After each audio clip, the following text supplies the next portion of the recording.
오늘 본문에 등장하고 있는 이 부자 청년은 어느 정도는 사회적으로 성공한 청년처럼 보여집니다. 모든 율법을 다 지키려고 노력했고 또 부도 어느 정도는 축적한 사람으로 그렇게 보여져요. 그런데 참 재미있는 것은요, 어떻게 보면 정말 세상 살아가면서 걱정거리 하나 없는 그런 사람처럼 보이는데, 이 청년이 예수님께 다가와서 무릎 꿇고 뭔가를 알아내기 위해서 또 찾기 위해서 노력하고 있는 그런 모습을 보여주고 있습니다. 과연 이 청년은 뭐가 부족해서 그 당시 예수님을 찾아온 걸까요?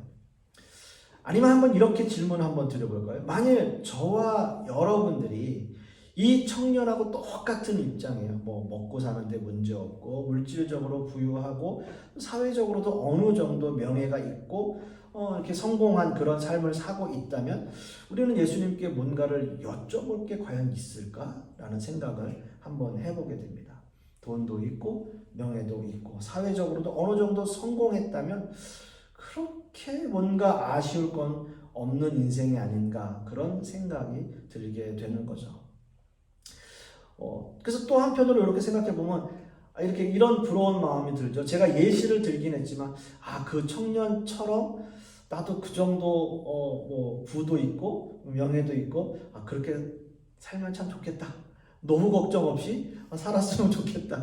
이렇게 생각하는 게 우리 일반적인 삶의 모습이고 현실적인 모습 아니겠습니까? 하지만 이 청년은 우리가 생각하는 것보다 훨씬 더 가치 있는 질문을 하고 있는 거예요. 개인적인 성공은 이루었지만 마음 한구석에 자리 잡고 있는 뭔가 공허함, 뭔가 한 군데 뻥 뚫린 것 같은 그런 그 영생에 대한 문제, 그 문제를 해결하기 위해서 예수님께 달려오는 거죠. 신앙적으로 율법을 너무나 철저하게 지켰고 하나님의 말씀을 따르기 위해서 노력했지만 뭔가 풀리지 않는 영혼의 갈증 같은 것이 그 안에 있었다라는 거예요. 참 죄송한 얘기지만 우리는 과연 그런 고민을 하면서 살까요? 우리는 과연 그런 고민 속에 있을까요? 신앙에 대한 고민, 믿음에 대한 고민, 또 영생에 대한 고민, 이런 고민이 저와 여러분들의 삶에 자리 잡고 있는지, 그래서 뭔가 내가 열심히 생활을 하고 살아가고는 있지만 뭔가 마음 한구석이 뻥 뚫린 것 같은 그런 기분 전혀 없죠. 전혀 없이 사는 게 그냥 다람쥐 쳇바퀴 돌듯이 그냥 아침에 눈 뜨면 회사 가고 일하고 저녁에 와서 저녁 먹고 그냥 또 자고, 이렇게 그냥 다람쥐 쳇바퀴 돌면서 사는데 어느덧 딱 시간을 대보니까 주일 아침에 교회 가야지, 또 교회 와서 또 잠깐 또 예배 드리고, 이렇게 그냥 살아가는 게, 이런 어떤 고민 없이 살아가고 있는 게 우리의 삶이 아닐까, 그렇게 또 좀 생각을 해볼 수도 있겠습니다. 신앙에 대해서 어떻게 하면 더 열심히 믿을까 고민하는 것보다는 그냥 현실에 맞게 하루하루 살아가려고 노력하는 그런 우리들의 모습인 것입니다. 그런데 이 청년은 열심히 인생을 살면서도 늘 영생을 생각하며 살았어요. 말하자면 열심히 살면서도 믿음을 지키기 위해서 노력했고요. 신앙을 지키기 위해서 노력했고요. 그렇게 살려고 노력하는 모습이 보였어요. 왜냐하면 유대인들에게는 재물, 돈, 이런 부라고 하는 것이 하나님의 은혜의 상징으로 여겨졌습니다. 그러니까 재물은 하나님이 인간에게 주시는 축복이라고 그들은 굳게 믿고 있었고요. 그것이 유대인들에게는 기본적인 신앙이고 사상이었어요. 따라서 많은 랍비들이나 율법학자들, 서기관들, 이런 모든 사람들이 말하기를 율법을 잘 지키고 준수하면 그렇게 해야만 축복을 받고 영생을 얻을 수 있다라고 믿고 가르치고 있었다는 거죠.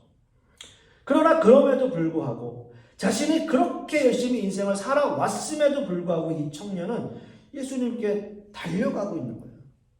뭐가 부족해서 예수님께 달려가느냐는 거죠. 그냥 그저 마음 한구석 뭔가 비어있는 그 상황들, 그 느낌들, 그거 채우기 위해서 율법으로, 부로, 명예로 뭔가 채워지지 않는 그 한 가지, 그 답을 얻기 위해서 예수님께 달려갔다는 거예요. 오늘 우리가 함께 읽은 본문 17절 말씀 보시면 예수께서 길에 나가실새 한 사람이 달려와서 꿇어 앉아 묻자오되 선한 선생님이여 내가 무엇을 하여야 영생을 얻으리까? 라고 말씀하고 있어요. 이 부자 청년은 그 당시에 부자였고 또 관원이었고 남들이 보기에는 부러울 것이 전혀 없는, 부족함이 없는, 가진 것이 많은 사람이었음에도 불구하고 예수님께 달려와 무릎을 꿇었다는 거예요. 과연 저와 여러분이 이 청년의 사람이라면, 이 청년과 같은 상황이라면 예수님께, 그것도 그냥 온 것이 아니라 달려와서 그렇게 다급하게 무릎을 꿇을 일이 있을까요? 아마도 아닐 거예요. 그렇지는 않을 겁니다. 우리는 그래요. 조금만 어려워지면 뭔가 기도하고 울부짖고 막 난리를 치면서도 조금만 우리의 상황이 편안해지면 내가 언제 그랬냐, 이런 상황으로, 이런 본성이 드러나요. 일반적으로요, 교회 목사님들이 가장 불안해하는 게 뭔지 아세요? 가장 불안해하는 거, 전혀 새벽 예배 나오지 않은 사람이 갑자기 나왔어요. 굉장히 불안해요. 저분 왜 나왔지? 뭔가 일이 있나? 저 분명히 기도해야 될 일이, 문제가 발생했나 보다. 이런 생각을 먼저 하게 돼요. 정말 그래요. 근데 여러분, 이 청년은 달랐습니다. 사회적으로, 개인적으로 부족함이 없어 보이는 이 청년. 근데 그렇게 다급하게 달려와서 예수님께 할 말이 있을까 생각되지만 이 청년은 예수님께 달려와 무릎을 꿇고 자신의 인생에 있어서 가장 중요한, 해결되지 않는 한 가지 문제에 대해서 질문을 하게 되는 거예요. 그것은 자신이 지키고 있는 율법으로 부와 명예로 영생에 대한 답을 얻을 수 없다는 것을 그가 알고 있었기 때문이에요. 그래서 너무 답답한 마음으로 예수님께 달려와서 무릎을 꿇었다는 거죠. 영생에 대한 궁금증은 있지만 아직은 예수님을 그저 자신의 어떤 가르침을 가르쳐줄 선생님이라고 하는 호칭으로 예수님을 부르고 있어요. 선생님. 예수님께서 이렇게 답하십니다. 예수께서 이르시되 네가 어찌하여 나를 선하다 일컫느냐? 하나님 한 분 외에는 선한 이가 없느니라. 네가 계명을 안 하니 살인하지 말라, 간음하지 말라, 도둑질하지 말라, 거짓 증언하지 말라, 속여 빼앗지 말라, 내 부모를 공경하라 하였느니라 라고 말씀하고 있어요. 영생을 질문하고 있는 이 청년에게 예수님은 계명을 알려주십니다. 과연 예수님의 의도는 무엇일까요? 그 당시 관원이었고 율법을 공부한 사람이라면 누구나 다 알고 있는 그 계명. 물론 모든 계명을 빠짐없이 지키는 건 좀 불가능한 일이지만 그 시대에 이 정도의 신분과 위치에 있는 사람이라면 누구나 알고 지키고 있는, 그렇게 노력하고 있는 그 이야기, 그 계명, 너무나 뻔한 답을 예수님께서는 해주시고 계시는 거예요. 그 청년에게. 그래서 예수님은 이 청년에게 네가 영생에 대해서 묻느냐? 네가 계명을 알고 있지 않냐? 그럼 계명을 지켜라. 그 계명은 다름이 아니라 너의 삶을 통해서 보여주고 있는 바로 그거다. 살인하지 않고, 간음하지 않고, 도둑질하지 않고, 거짓말하지 않고, 남 속이지 않고, 내 부모 공경하는 일, 이거 지키면 너는 영생을 얻을 거야 라고 말씀해 주시는 거죠. 너무나 보편적인 윤리예요. 너무나 당연한 것이고 그때 당시에 계명을 지키는 사람이라면 다 알고 있는 사실이에요. 그렇습니다. 그 당시 율법을 가르칠 때 보편적인 윤리와 도덕을 지키는 것, 그것이 영생의 길이라고 가르쳤어요. 만일 인간이 율법을 완전하게 하나도 어기지 않고 지킨다면 영생을 얻을 수 있을 거예요. 하나도 빠짐없이 지킨다면요. 그러나 인간은 태어나면서부터 죄의 본성을 가지고 태어나기 때문에 아마도 이 청년은 그런 것을 고민하고 있었을 것입니다. 너무나 잘 알고 있고 너무나 지키려고 노력은 하지만 정말 자신도 모르게 계명을 어기는 일들이 있을 수 있었겠죠. 제가 미국에서요, 제가 살던 지역에서 학교를 가기 위해서는 기차 같은 걸 탔어야 돼요, 기차. 근데 미국은 이제 기차를 탈 때 뭐 내가 이제 표를 사고 이제 타는데 우리나라처럼 뭔가 이렇게 딱 이렇게 넣고 들어가서 문 열리고 이렇게 타는 게 아니라 미국 캘리포니아 쪽에 있는 그 메트로는 그냥 티켓 사서 그냥 들어가는 거예요. 그리고 그 티켓 검사도 딱 정해놓고 누군가 검수관이 하는 게 아니라 그냥 들어가서 이제 내가 티켓 끊고 있으면 이제 어쩔 땐 하고 또 어쩔 땐 안 해요. 그래서 만약에 검사를 할 때는 막 사람들이 화장실을 찾아요. 그리고 화장실에 들어가서 숨어 있다가 이제 지나가면 또 나오고 그렇게 하는데 만약에 걸리면 이제 몇십 배 돈을 물어요. 근데 그날 제가 좀 늦었어요. 늦어가지고 막 달려서 기차가 오니 이거 지나가면은 뭐 학교 늦으니까 이 기차를 타기 위해서 막 달려가서 딱 탔어요. 그래서 안심이다. 이제 가면 되는구나. 근데 한 2정거장, 3정거장 딱 지났는데 뭔가 그 찜찜한 거 있죠. 티켓을 안 샀어요. 그때부터 마음이 불안해지는 거예요. 그 전까지는 다행이다. 나 이제 학교 안 늦겠다. 이제 너무 다행이다 하고서 딱 있는데 2정거장 정도 딱 지났는데 내가 티켓 안 샀나? 그때부터 불안이 찾아오는 거예요. 이 검수관이 지나가면 어떡하지? 화장실 또 찾아서 들어 숨어야 되나? 어떻게 해야 되나? 별의별 생각들이 막 다 들면서 여러 가지 생각들이 드는 거예요. 막 마음이 불안해지고. 근데 잘 내렸어요, 그냥. 그래가지고 잘 내려서 그냥 어쨌든 공짜로 한번 탔어요. 근데 그 알았을 때의 그 막 공포감, 막 그게 엄청나더라고요. 어떻게 보면 계명도 그런 거 아니겠어요? 내가 알고 있지만 지키지 못했을 때, 내가 알고 있지만 이것이 아니라고 생각됐을 때는 나는 그럼 천국 못 가는 건가? 그런 생각 할 수 있었겠죠. 그 청년이 그런 마음이었을 겁니다. 여러분의 인생을 어떻게 사느냐도 중요하고요. 천국은 이 세상의 끝과 맞닿아 있어요. 이 세상에서 어떻게 살아가느냐라고 하는 것이 영생의 삶을 좌우하게 되는 거죠. 근데 이런 모든 상황들 속에서 의외의 대답을 하시는 이 예수님께 이 청년은 이렇게 대답을 해요. 모든 것을 어릴 적부터 다 지켰습니다. 라는 답을 해요. 예수님께서 분명히 영생에 대해서 질문을 했을 때 너 그러면 계명 다 지켜. 그러면 너는 영생을 얻을 거야. 라고 얘기했을 때 이 청년은 모든 것을 다 어릴 적부터 지켰습니다. 이렇게 답을 해요. 여러분 참 대단하지 않습니까? 다 지켰습니다. 나 그거 다 지켰습니다. 21절에 이렇게 말씀합니다.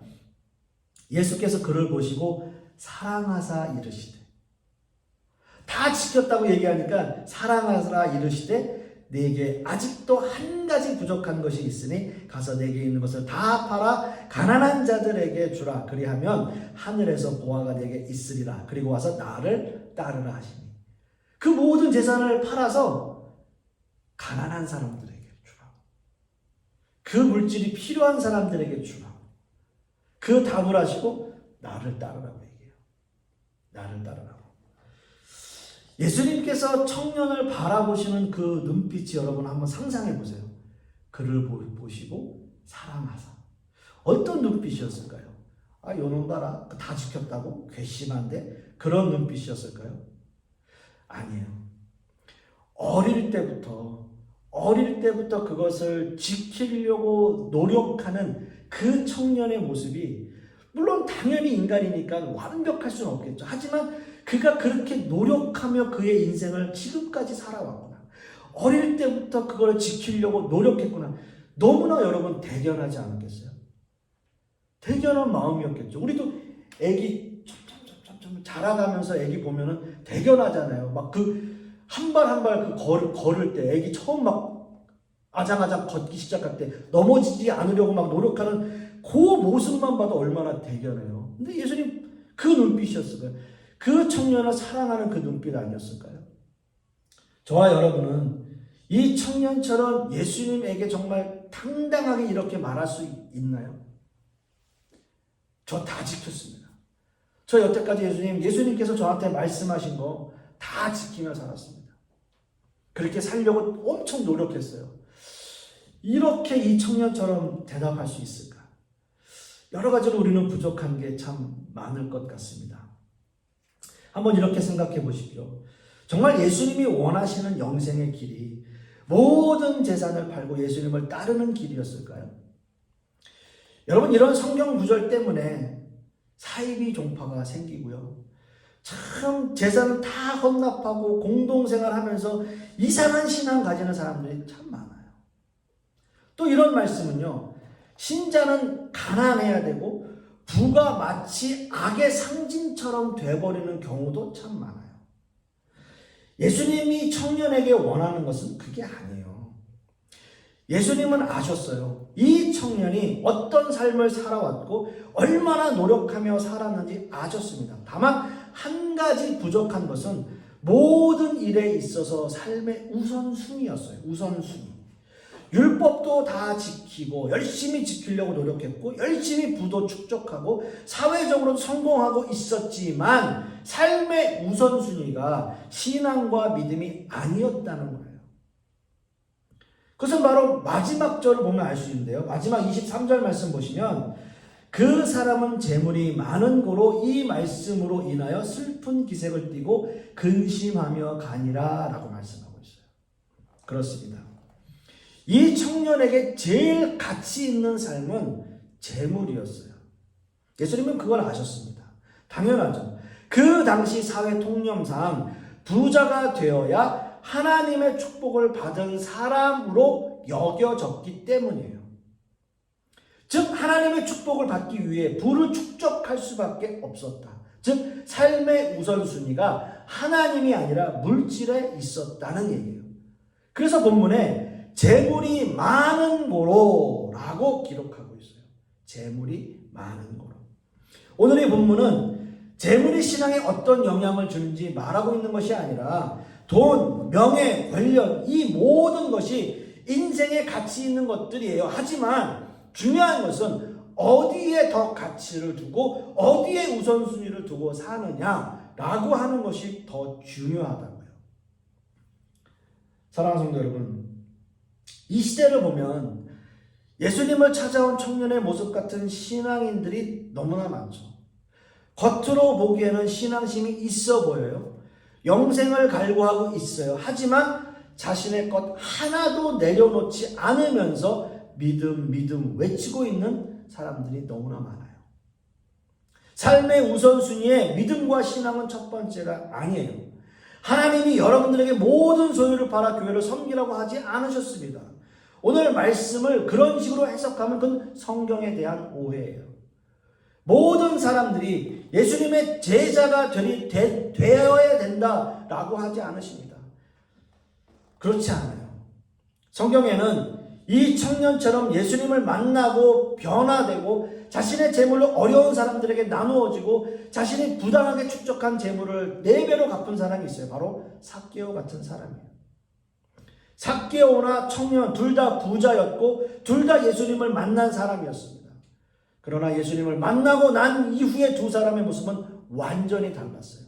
삭개오는 지금까지 자신의 삶의 우선순위였던 물질을 내려놓았고요. 그리고 신앙인의 삶으로 돌아갔어요. 하지만 이 청년은 달랐습니다. 자신의 삶의 우선순위에서 재물을 내려놓지 못했어요. 결국 이 청년은 근심하며 예수님을 떠나갔습니다. 예수님은 이 말씀을 통해서 결코 부자가 예수님을 믿기 어렵다거나 부자가 영생을 얻기 힘들다라는 이야기를 하시는 게 아닙니다. 중요한 것은 삶의 우선순위.